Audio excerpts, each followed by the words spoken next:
24 hours in Black Dolphin, Russia's deadliest Supermax. At 3:47 a.m. in Black Dolphin Prison, the silence is shattered by screams.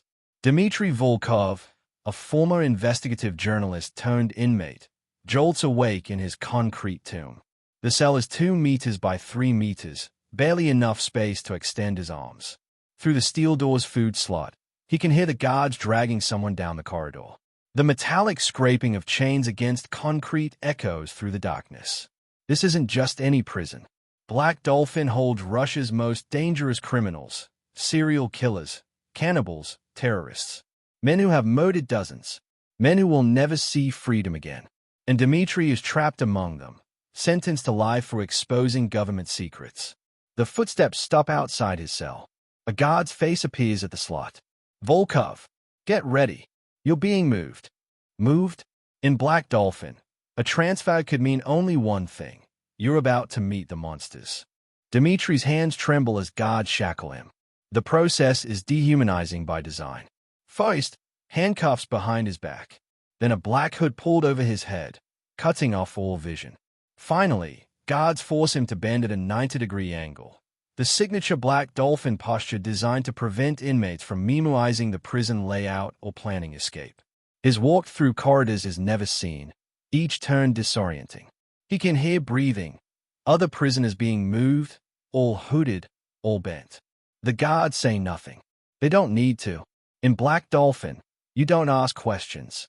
This prison, located in the Soletsk region near Kazakhstan, is home to 700 of Russia's absolute worst. Every single inmate here is a convicted murderer. Not one murder, multiple murders. The average prisoner has killed at least 5 people. Some have killed dozens. And today, Dmitri is being transferred to Block 7, the deepest section of the prison. The place where they keep the top 15. The ones so dangerous, they are isolated even from other killers. The hood is ripped off. Dmitri blinks against the harsh fluorescent lights. He's in a processing room with concrete walls stained from decades of who knows what. A guard, stone-faced, built like a tank, pushes him into a metal chair bolted to the floor. You know why you're here, Volkov, the guard asks in Russian, his voice devoid of emotion. Dmitri shakes his head. He'd kept to himself for 3 months, avoided trouble, followed every rule. What could he have possibly done? The guard slides a folder across the table. You wrote about criminals before. Now you're going to live with the worst of them. The warden thinks you can help us understand something. Dmitri's confusion deepens. Help them? With what? In Block 7, we have 15 inmates. Together, they've killed over 400 people. Yesterday, one of them left a message carved into his cell wall. A message that mentions your name. Ice floods Dmitri's veins. That's impossible. I don't know anyone in Block 7. The guard leans in. Well, someone in there knows you. And we need to find out who and why before sunrise. But before we dive deeper into Dmitri's nightmare, let's talk about what you're watching. This channel brings you the most intense, researched true crime stories from the world's darkest prisons. If you're fascinated by the psychology of criminals, the reality of life behind bars, and stories that will keep you up at night, you're in the right place. Hit that subscribe button right now and turn on notifications, because we post new prison documentaries every single week. Over 200,000 people have already joined this community of true crime enthusiasts, and we're just getting started. Seriously, if you want to see how Dmitri survives the next 24 hours in Russia's most brutal prison, and discover which of the top 15 inmates knows his name, you need to subscribe. Don't miss what happens next. Now, let's get back to Block 7, where Dmitri is about to enter hell itself. The clock reads 4:45 a.m. Sunrise is in 3 hours. 6 months ago, Dmitri Volkov was a different man. He worked for Novaya Gazeta, one of Russia's few independent newspapers. He had an apartment in Moscow, a girlfriend named Katia, and a reputation for exposing corruption. His investigative pieces had taken down oligarchs, revealed police brutality, uncovered embezzlement schemes. But then he made a mistake. He published documents proving high-ranking officials were connected to organized crime. Within 48 hours, agents stormed his apartment. They found classified intelligence files on his computer, files he'd never seen before, clearly planted. The trial lasted 1 day. The verdict, 25 years for espionage and treason. Katya stopped visiting after the first month. His editor couldn't risk contact. His family disowned him to protect themselves. Dmitri went from celebrated journalist to enemy of the state overnight. For the first 3 months in Black Dolphin, he kept his head down. He learned the routine. Wake at 5 a.m., stand at attention in your cell, eat in isolation, 1 hour of exercise in a concrete cage, no human contact beyond guards. Every prisoner here lives in complete isolation.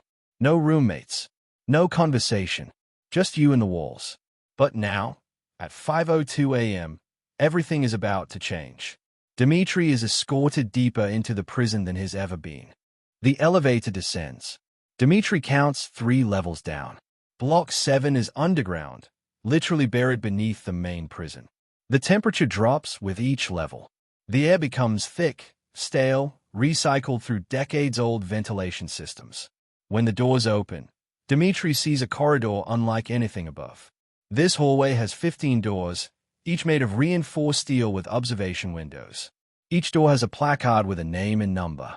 Cell 1. Anatoly the Butcher Slivo, 43 murders. Cell 2. Vladimir Ionesian, 18 murders.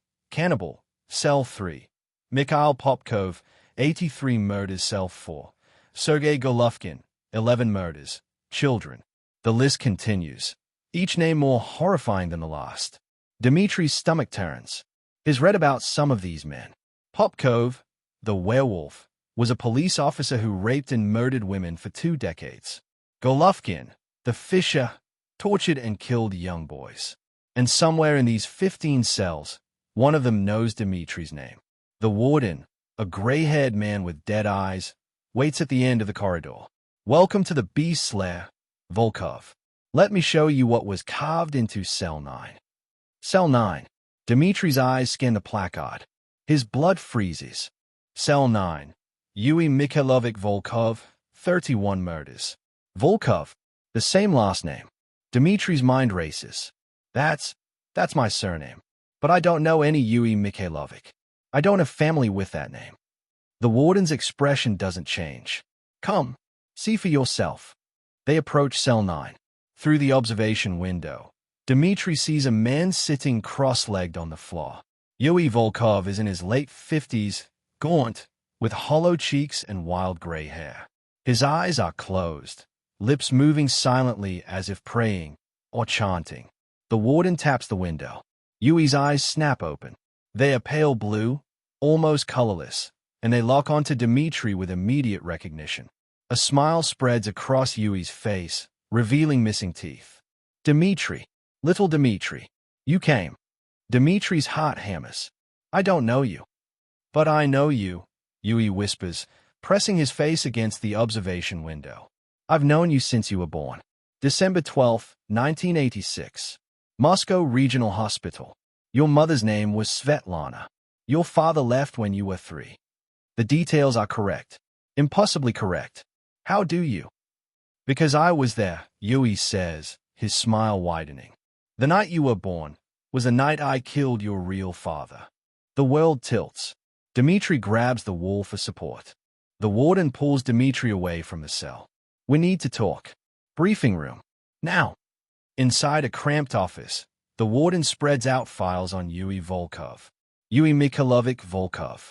Former KGB operative turned serial killer. Between 1985 and 2003, he murdered 31 people, mostly men who he claimed were traitors to Russia. He worked as a liquidator, eliminating targets the state wanted gone. But he went rogue, developed his own criteria for who deserved to die. Dmitri stays at photos of Yuri's victims. All men, all between ages 25 to 40, all killed with precision. Single gunshot to the back of the head, execution style. He was caught in 2003 after a botched hit in St. Petersburg. The warden continues. Sentenced to life. Been in Block 7 for 18 years. Never caused problems. Never spoke about his crimes. Until yesterday. The warden shows Dmitri a photograph of Cell 9's wall. carved into the concrete with something sharp, maybe a nail, maybe a piece of metal, are words in Russian. The journalist's father knew too much. Dmitri carries the same blood. The truth is in the archives. December 1986. Dmitri's hands shake. My father didn't die in 1986. He left. My mother said he abandoned us. The warden's expression softens. The first hint of humanity. What if she lied to protect you? Dmitri's entire identity cracks. His mother, Svetlana, died 5 years ago from cancer. Before her death, she'd always maintained the same story. His father was a deadbeat who left for another woman, wanted nothing to do with his son. But what if that was a cover? What if his father was murdered? I need to speak with him, Dmitri says. With Yui. I need to know what he knows. The warden shakes his head. Impossible. Block 7 inmates have zero contact with other prisoners. Those are federal regulations. Then how did he know I was here? Dmitri counters. How did he know my name, my birthday, my mother's name? Someone told him I was transferred to Black Dolphin. The warden's jaw tightens. His thought of this too. There's a leak, Dmitri continues. Someone on your staff communicated with Yui. And if he has information about my father's murder, information that's been buried for almost 40 years, then this is bigger than prison regulations. A long silence. The warden walks to the window, staring out at the exercise cages where prisoners will soon shuffle in their shackles. You have 10 minutes with him, the warden finally says. 6:30 a.m. One guard present. And Volkov, if this goes wrong, I can't protect you. Dmitri is led back to cell 9. The protocol is strict. Yui remains inside. Dmitri speaks through a reinforced intercom system. A guard stands 3 feet behind Dmitri with a baton ready. At 6:28 a.m., the intercom crackles on. Hello again, little Dmitri. Yui's voice echoes, distorted but clear. He's standing now, pressed against the cell door's window, those pale eyes studying Dmitri like a specimen.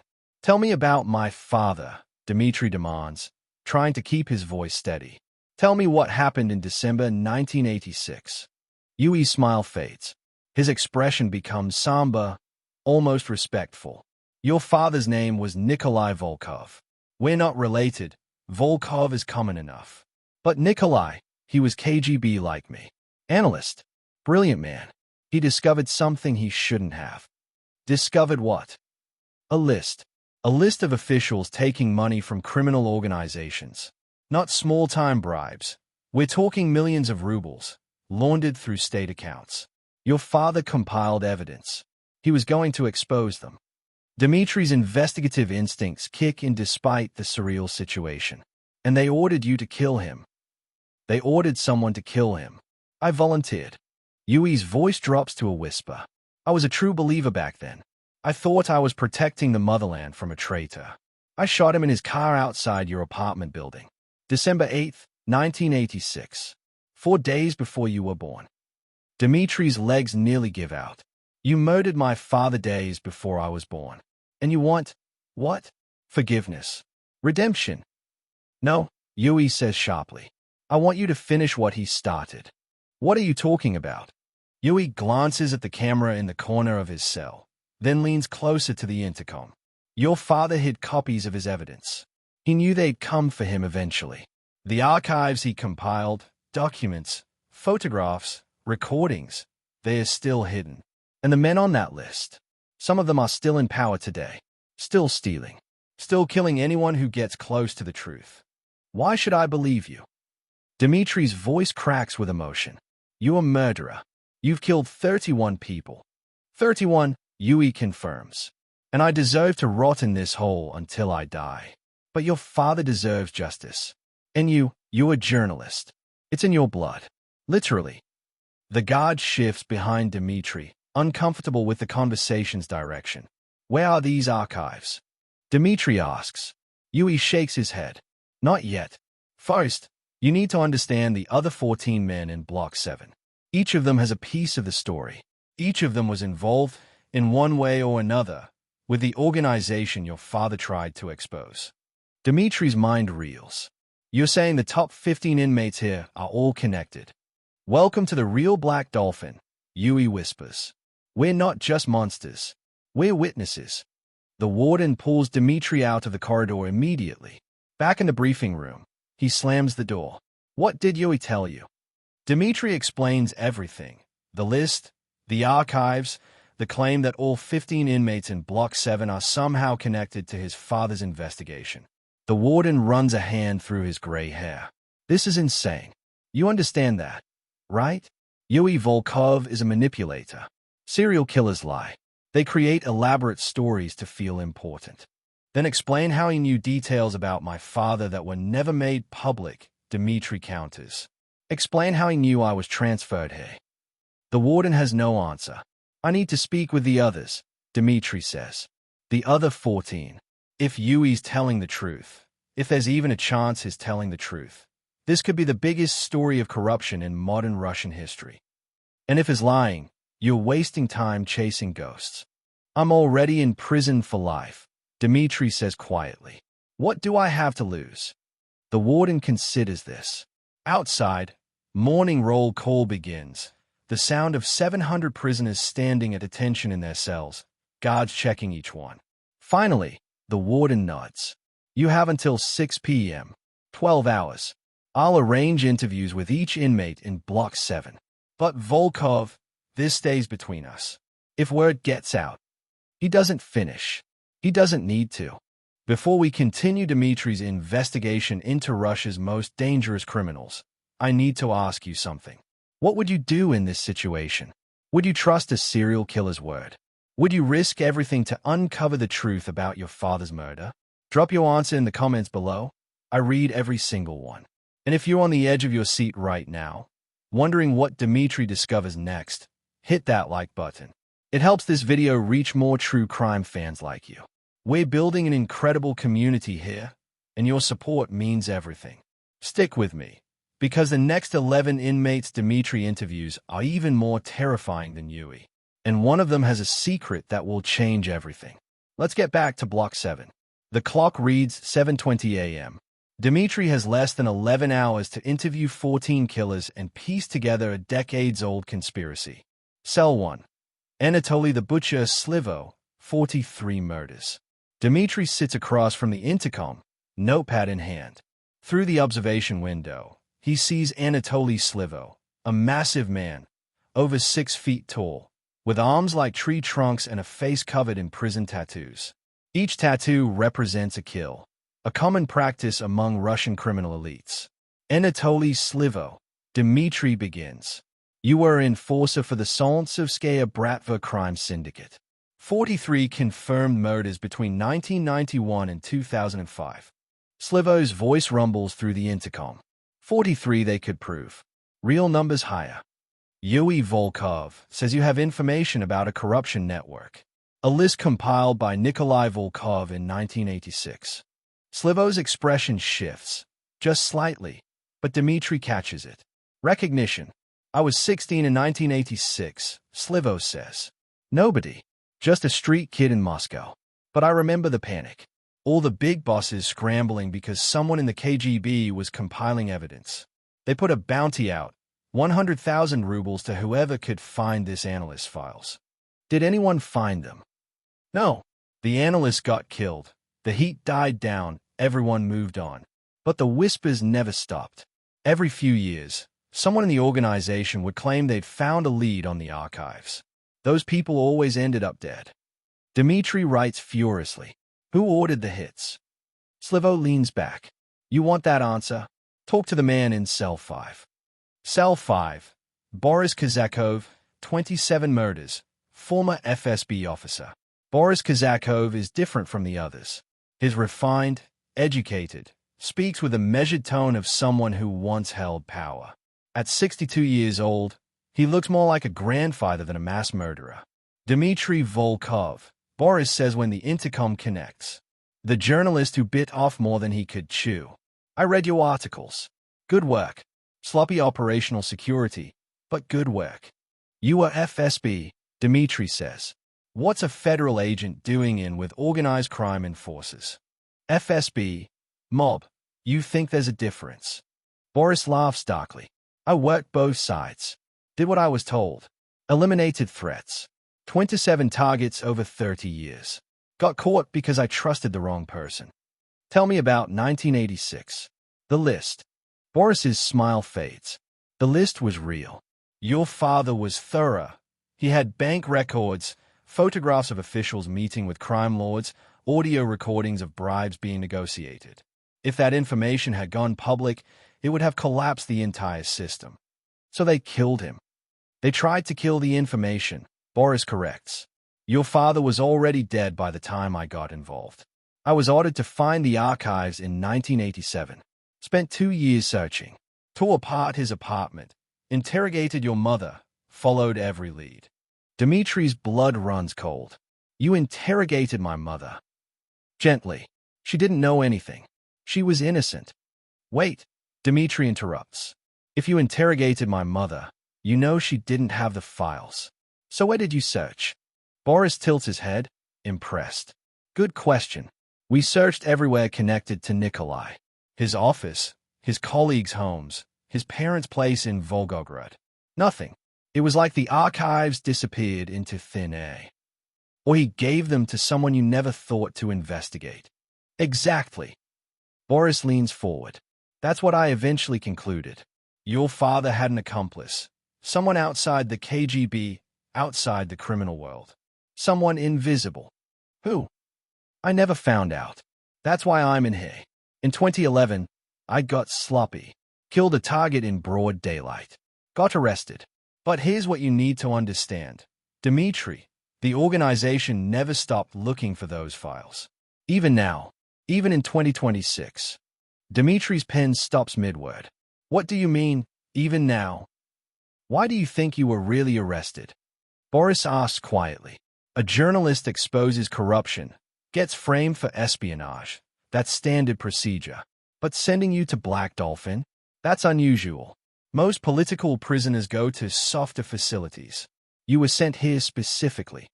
The realization hits Dmitri like a physical blow. They think I have the archives. Or they think being in Block 7 will lead them to the archives, Boris says. Think about it. 15 men, all connected to the original conspiracy, all in one place. And now you, Nikolai Volkov's son, thrown in with us. This isn't coincidence. This is bait. Dmitri stumbles out of cell 5, his mind spinning. The guard steadies him. You okay, Volkov? He's not okay. Nothing is okay. If Boris is right, if Dmitri was sent to Black Dolphin as bait, then every move he makes is being watched. The warden, the guards, maybe even the other inmates. Someone is waiting for him to lead them to archives he doesn't even have. But more than that, a darker thought emerges. What if his entire life has been orchestrated? What if his career as an investigative journalist, his drive to expose corruption, was always leading him here, to this prison, to these men, to the truth about his father? Dmitri thinks about his mother, Svetlana. She died never telling him the truth about Nikolai. Was she protecting him? Or was she part of something bigger? He thinks about his arrest. The planted evidence was too perfect, too convenient. Someone wanted him in Black Dolphin specifically. The guard checks his watch. You've got 9 hours left and 10 more inmates to interview.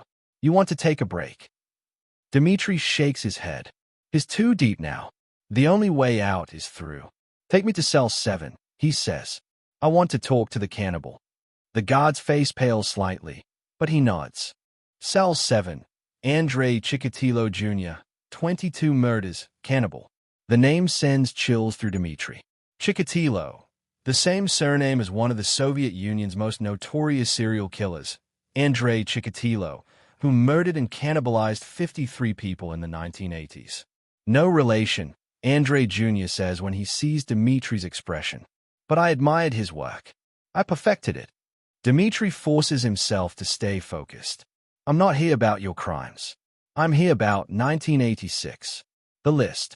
Oh, the list. Andrei's eyes light up. I know about the list. I even killed someone because of it. This catches Dmitri off guard. What? When? 1998. I was working as a janitor at a government building in Moscow. Late one night, I overheard two officials talking. One of them mentioned Dmitri Volkov's archives. So they needed to eliminate anyone who might know where they were hidden. Did they say any names? One name. A doctor. Viktor Sokolov. Worked at Moscow Regional Hospital. Dmitri's heart stops. The hospital where I was born. Small world, isn't it? Andrei grins. I followed this Viktor for weeks. Then I killed him. Slowly. Made it look like a random attack. But before he died, he told me something interesting. Suddenly, alarms blare throughout Block 7. Red emergency lights flash. The guard's radio crackles. Lockdown. Cell 9 breach attempt. All units to Cell 9. Dmitri Volkov is trying to escape. Chaos erupts. Guards flood Block 7. Dmitri is pulled back from Cell 7 as security protocols engage. Metal shutters slam down over every cell door. Backup locks engage with hydraulic hisses. Through the corridor, Dmitri sees smoke pouring from Cell 9. Dmitri Volkov stands at his cell door, a makeshift torch in his hand. Fabric torn from his mattress, lit somehow. Dmitri! Dmitri screams. They are coming for you. Get out of Block 7. Now! Guards tackle Dmitri, slamming him to the ground. His torch drops, smoldering on concrete. But his eyes remain locked on Dmitri. The doctor knew. Viktor knew where. A baton cracks against Dmitri's skull, silencing him. The warden appears, face red with fury. Get Volkov to isolation. And you, he grabs Dmitri. You're done. These interviews are over. Wait. Dmitri was trying to tell me something. Dmitri was trying to stage a distraction. The warden snaps. While you were in Cell 7, someone disabled the cameras in this corridor. This was coordinated. Dmitri's mind races. A coordinated effort in Black Dolphin. That means multiple inmates working together, maybe even guards involved. Who disabled the cameras? Dmitri demands. The warden doesn't answer. Instead, he pulls Dmitri close, voice dropping to a whisper. Listen carefully. I just received word from Moscow. There's a transfer order for you. Tonight, 11 p.m. You're being moved to an undisclosed facility. That doesn't make sense. I just got here. Exactly. Back in his cell, Dmitri sits on the concrete slab that serves as his bed. His mind drifts to a memory he's suppressed for years. He was 7 years old. His mother, Svetlana, was tucking him into bed in their cramped Moscow apartment. He'd asked, as he often did, about his father. Mama, why did Papa leave us? Svetlana had paused, her hands smoothing his hair. For just a moment, her eyes glistened with tears. Your Papa didn't leave you, Mitya. He loved you more than anything in the world. Then where is he? He's watching over you. Always. From somewhere you can't see. At 7, Dmitri thought she meant heaven. Now, at 39, locked in Russia's most brutal prison, he realizes she meant something else entirely. His mother had known Nikolai was dead. She'd known he was murdered, and she'd spent every day of Dmitri's life protecting him from that truth. But there was something else, a detail that suddenly crystallizes with new meaning. When Dmitri was 15, his mother had taken him to Moscow Regional Hospital for a routine checkup. While they were there, she'd excuse herself for nearly an hour. He'd thought nothing of it at the time. But what if she hadn't been going to an appointment? What if she'd been meeting someone? A doctor, perhaps.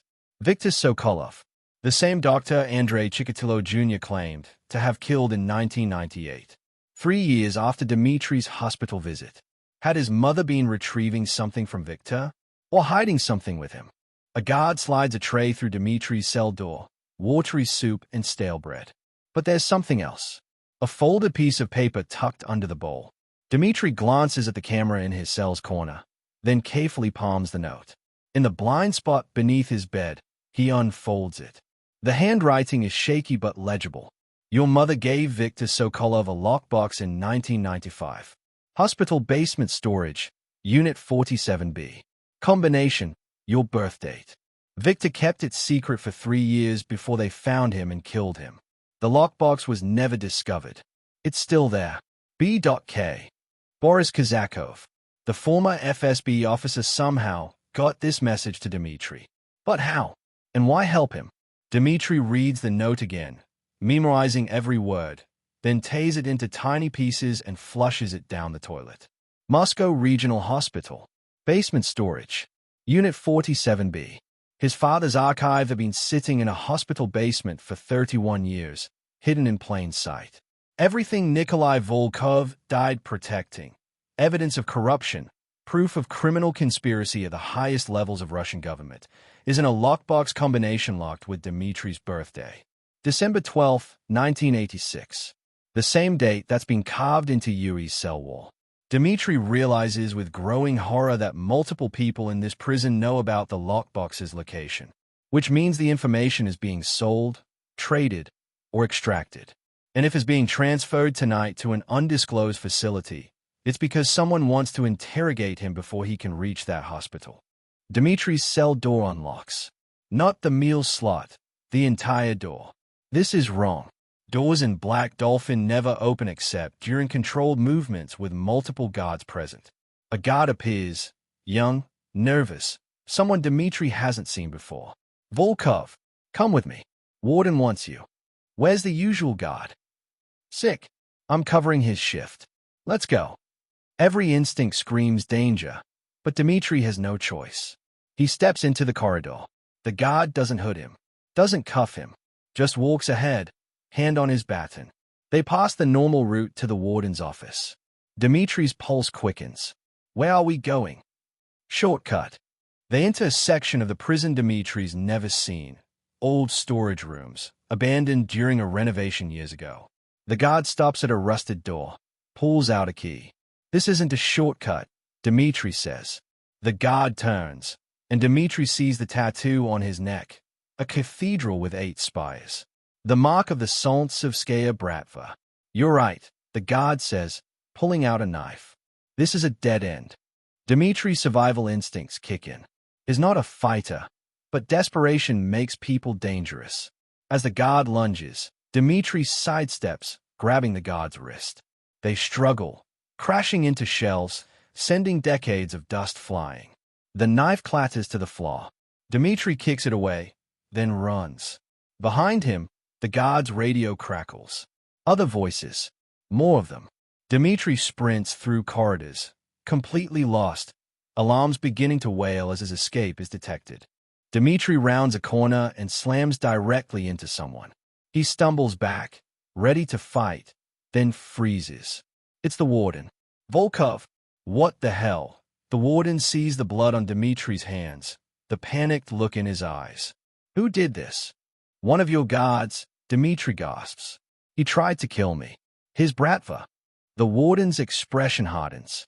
He pulls Dmitri into a supply closet, locks the door. I suspected a mole in my staff. Didn't know who. He pulls out his radio, switches to an encrypted channel. This is Warden Petrov. Initiate Protocol Black. We have a compromise guard. Lock down all of Block 7. Dmitri realizes with sudden clarity, the warden isn't part of the conspiracy. He's been trying to protect Dmitri. Why didn't you tell me? Dmitri demands. Because I didn't know if I could trust you, Petrov admits. Your arrival here was suspicious from the start. Orders from Moscow, classification level 5. That means presidential administration. I thought you might be a plant. A plant. To smoke out my corrupt guards. To identify which inmates were still communicating with outside criminal organizations. Petrov meets Dmitri's eyes. But then Yui carved that message, and I realized the truth. You're not bait for my prison. You're bait for something much bigger. Outside the closet, boots thunder through corridors. Radios crackle. The hunt has begun. We have 5 hours until your transfer, Petrov says. Tell me everything. In the warden's secure office, Dmitri lays out everything he's learned. His father, Nikolai Volkov, compiled evidence of massive corruption in 1986. He was assassinated by Yui Volkov, a KGB operative. The archives were hidden with the help of Dr. Viktor Sokolov at Moscow Regional Hospital. Dmitri's mother retrieved the archives in 1995, placing them in a basement lockbox.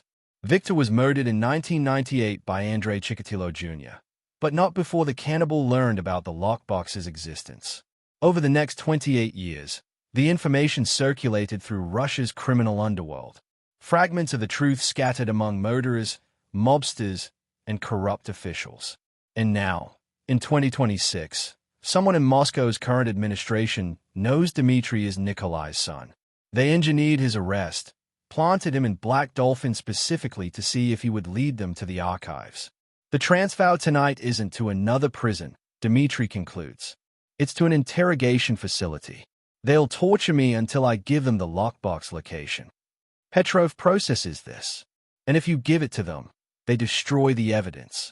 If you don't, they kill you. Either way, the truth dies with me. Silence hangs heavy. Outside, the afternoon count proceeds. 700 prisoners standing at attention, lives measured in lockstep routine. Finally, Petrov stands. Then we don't let them transfer you, and we get that lockbox before they do. Dmitri blinks. You want to break me out of Black Dolphin. I want to break you out. The rest of them can rot. Petrov explains his plan. At 10:30 p.m., 30 minutes before the transfer, there will be a scheduled guard rotation. Petrov has 3 guards he trusts completely, men who've been with him for over a decade, men who can't be bought. They'll stage a medical emergency. Dmitri will be taken to the prison infirmary, then smuggled out through a maintenance tunnel that leads to the exterior fence. A vehicle will be waiting. This is insane, Dmitri says. If we're caught. I'm 63 years old, Petrov interrupts. Been warden of Black Dolphin for 22 years. I've watched this place break men, turn them into animals. And I've seen corruption seep into every level of Russian society. If your father's archives can expose even a fraction of it, then yes, I'll risk everything. Why? Why do you care? Petrov opens a drawer, pulls out a photograph. A young woman, maybe 25, smiling at the camera. My daughter, Anya. She was a lawyer. In 2019, she uncovered embezzlement in a Moscow district court. 2 weeks later, she was killed in a hit-and-run. The driver was never found. Dmitri's throat tightens. I'm sorry. Don't be sorry. Just promise me you'll publish whatever's in that lockbox. No matter who it implicates. No matter what it costs you. Dmitri nods. I promise. Petrov extends his hand. They shake. 2 men bound by loss, by justice, by a desperate hope that truth still matters in a corrupt world. 5 hours, Petrov says. Get some rest. At 10:22 p.m., Dmitri's cell door opens. 2 guards, Petrov's men, enter with a stretcher. Appendicitis. One announces loudly for the cameras. Emergency transport to infirmary. Dmitri clutches his stomach, playing the part. Is strapped to the stretcher, wheeled through corridors. They pass Block 7. Through observation windows, Dmitri glimpses the 15 inmates who changed his life. Dmitri Volkov presses against his cell door window, watching. Does he know? Did he plan this from the beginning? The infirmary is empty. Petrov cleared it. They move quickly to the back, where a maintenance hatch leads to underground tunnels. The tunnels are cramped, filled with pipes and electrical conduits. 20 minutes of crawling. Dmitri's muscles scream. Finally, they emerge in a storage shed outside the prison's perimeter. A van waits, engine running. Petrov sits in the driver's seat. Get in. We have a 12-hour head start before they realize you're gone. As they pull away, Dmitri looks back at Black Dolphin, a fortress of concrete and razor wire, holding 700 of Russia's worst nightmares. Somewhere in there, his father's killers sit in cells, knowing they played their part in history. Moscow Regional Hospital is 4 hours north, Petrov says. We'll arrive at 2:30 a.m. Then we find out if your mother really hid the truth, or if this has all been for nothing. Dmitri closes his eyes, exhausted. 4 more hours. Moscow Regional Hospital looms against the night sky. They park in a service area, away from security cameras. The hospital is mostly dark, only emergency rooms lit. Petrov picked the lock on a basement access door. They descend into storage areas that smell of mildew and old paper. Rows of shelves stretch into darkness, each stacked with boxes, equipment, forgotten medical supplies. Unit 47B is in the furthest corner. A small metal lockbox, no bigger than a showbox, sits on a shelf covered in dust. Dmitri's hands shake as he reaches for it. The combination lock is old, mechanical. He enters the numbers, the 12th of December, 86. Click. The lock opens. Inside, wrapped in plastic to protect against moisture, are dozens of documents. Photographs of officials meeting with known criminals. Bank statements showing wire transfers. Audio cassette tapes labeled with dates and names.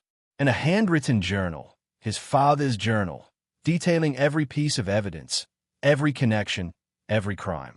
Dmitri picks up the journal, opens to the first page. His father's handwriting. If you're reading this, I'm already dead. But the truth lives on. My son, Dmitri, whoever you become, whatever you believe, know that I fought for justice. Now it's your turn. Dmitri Volkov, December 1986. Tears stream down Dmitri's face. After 40 years, he finally knows his father. Not as an absent deadbeat, but as a hero. They drive through the pre-dawn darkness, the lockbox's contents secured in Dmitri's backpack. Petrov has contacts, a journalist in Finland, beyond Russia's reach, who can publish the archives internationally. What happens to you? Dmitri asks. They'll know you helped me escape. Petrov shrugs. I'll claim you overpowered me. They might believe it. They might not. Either way, it's worth it. Dmitri thinks about the men in Block 7. 15 killers who, in their own twisted way, helped him uncover the truth. Yui, the assassin who regretted 1 kill out of 31. Boris, the FSB agent who realized too late he served monsters. Even Andrei, the cannibal, contributed a piece of the puzzle. Evil men, irredeemable, deserving of their life sentences, but also, unwittingly, architects of justice. I'll need to testify eventually, Dmitri says. If these archives lead to arrests, trials. They will, Petrov confirms. The names in those documents include current ministers, judges, oligarchs. This will be the biggest corruption scandal in Russian history. I'll still be a wanted fugitive. Then you'll testify from exile. The truth doesn't care about borders. Dawn breaks over the Russian countryside. They are heading west, toward the Finnish border, toward freedom, toward a reckoning decades in the making. As sunlight floods the van, Dmitri thinks about his mother, Svetlana. She carried the secret of Nikolai's murder for 35 years. She raised Dmitri alone, working 2 jobs, never dating, never remarrying. Every choice she made was to protect her son from a truth that could get him killed. And now, because of her sacrifice, because she had the courage to hide those archives and the wisdom to tell Dmitri nothing, the truth can finally emerge. Thank you, Mama, Dmitri whispers. I understand now. Petrov glances over. What's that? Nothing. Just grateful. They drive in comfortable silence. Behind them, Black Dolphin Prison waits for another day. Guards discover Dmitri's empty cell.